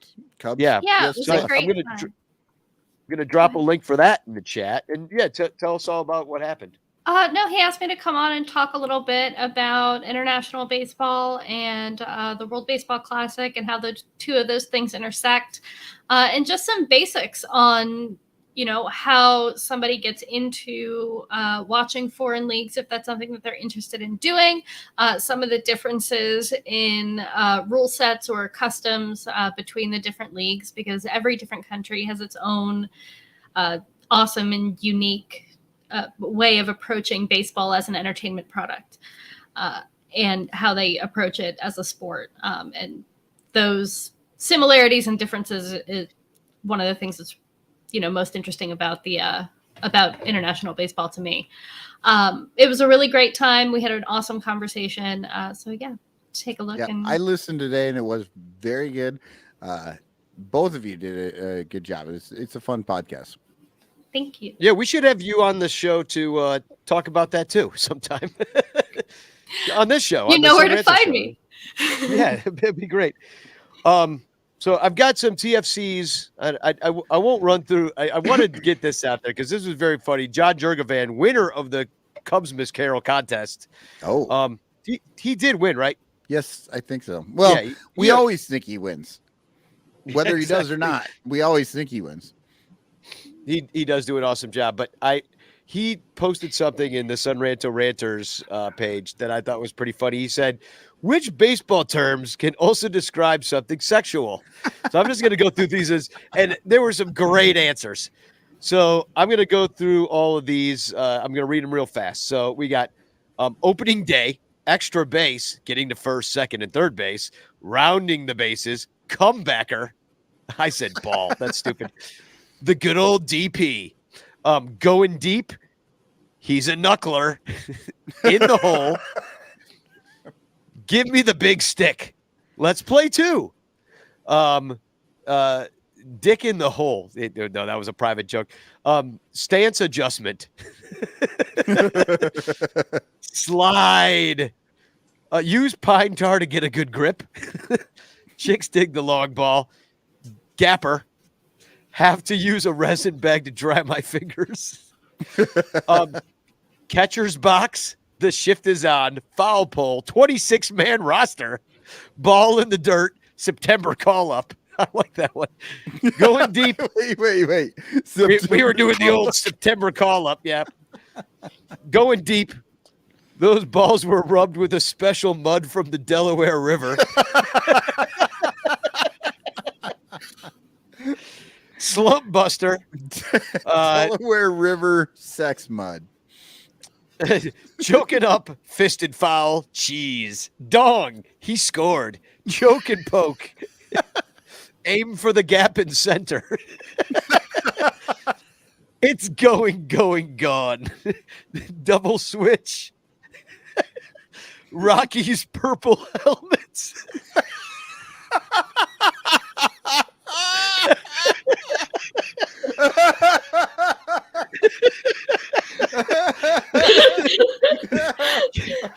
That was it. Oh my god. I'm crying. Shout out to David Lowry for that one. Do you need me to read? I got it. Clear the bases. Rally killer. The tarp is being rolled out.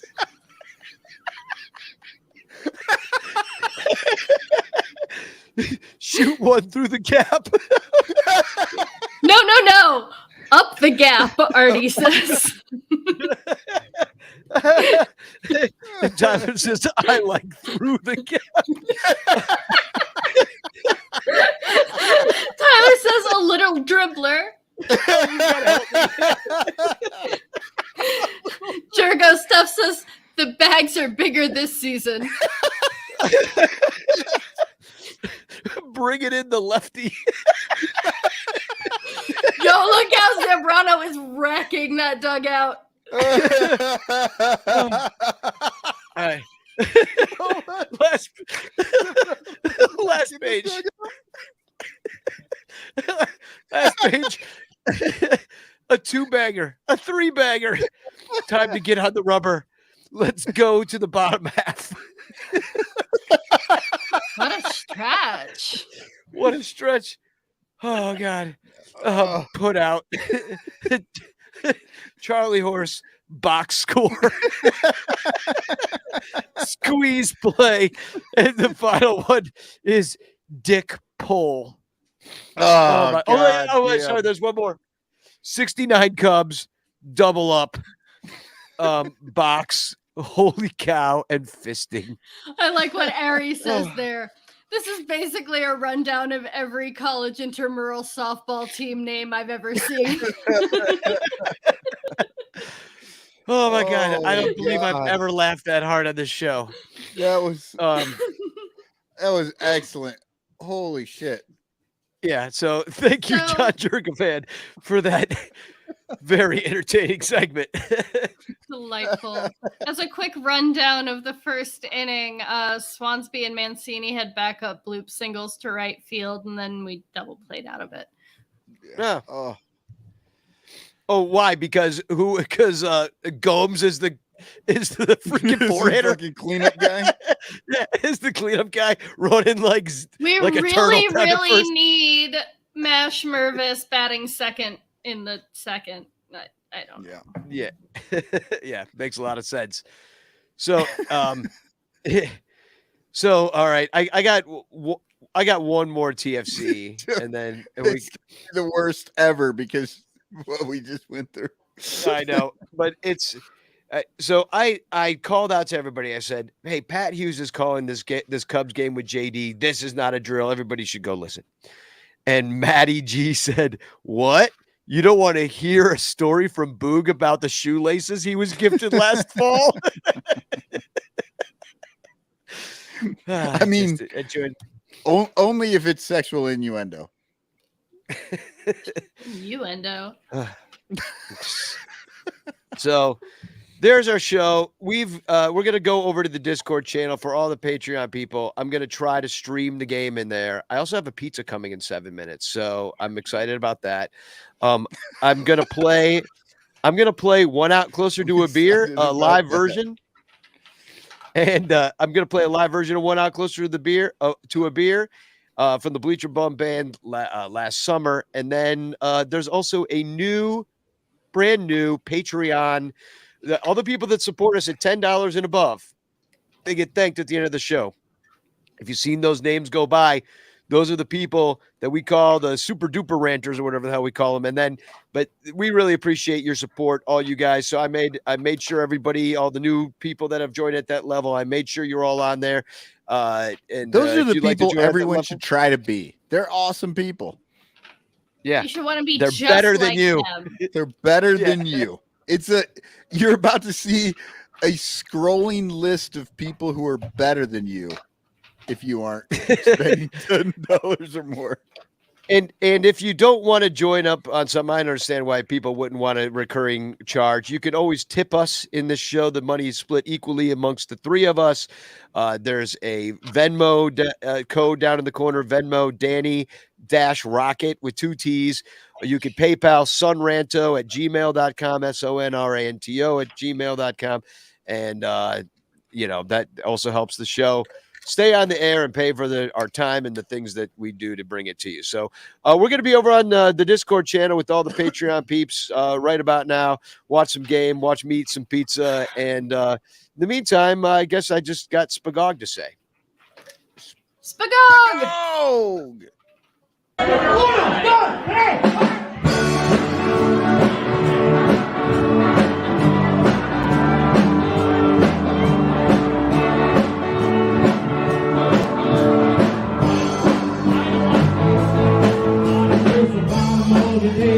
The game is played, the trouble you get down. I thought we were gone and the tenders have moved on. I hate when they disappear.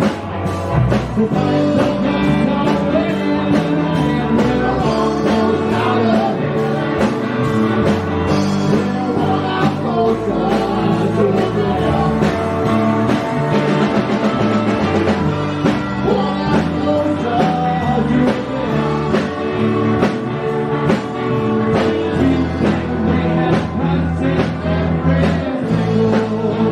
yeah.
Speaking of raffle tickets, we are back because we forgot to do the chants. So I'm back here with IFG. We're going to give away a postcard. Michael is probably grabbing another beer. I don't think he still realizes that we forgot to do the chants. So we're going to do it real quick. And then I'll play the Patreon supporter video. So here we go. Let's draw it. You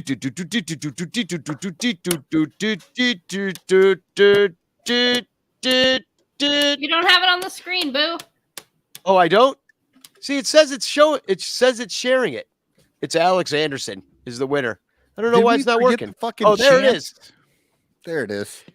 Yeah, no, we just did it. Alex Anderson, you are the winner. Congratulations. Yay. You have won a postcard sent to me by you. And now I would like to thank all of our Patreon people who brought you this show. And we'll see you over on the Discord. So long.